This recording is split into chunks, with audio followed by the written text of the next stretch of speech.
રાજ્યમાં ખાતરની અછતના પગલે ખેડૂતોની પડતી મુશ્કેલીઓને ધ્યાનમાં રાખીને જામનગર જિલ્લામાં નાયબ ખેતી નિયામકની કચેરી ખાતે કંટ્રોલ રૂમ શરૂ કરાયું છે। કંટ્રોલ રૂમનો મુખ્ય ઉદ્દેશ ખેડૂતોને ખાતર સંબંધિત સમસ્યાઓ અને ફરિયાદોના નિરાકરણમાં મદદ કરવાનો છે।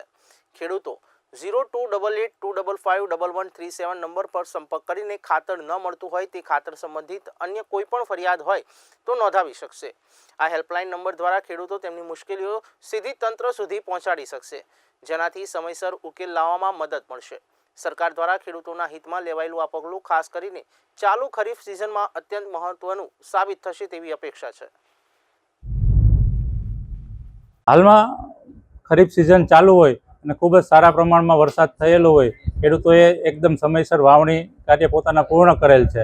તો હાલમાં 40 કે 45 દિવસ પછી જે કંઈ પૂરતી ડોઝ માટે ખેડૂતોને ખાતરની જરૂરિયાત રહેતી હોય છે, તો એ જરૂરિયાત દરમિયાન જિલ્લાના ખેડૂતોને કોઈપણ પ્રકારની ખાતરની ઉપલબ્ધતા બાબતે કે અન્ય કોઈ તકલીફ ન પડે એટલા માટે અત્રેની નાયબ ખેતી નિયામક વિસ્તરણ જામનગરની કચેરી ખાતે એક કંટ્રોલ રૂમ શરૂ કરવામાં આવેલો છે, જેનો નંબર છે 0288 255 1137।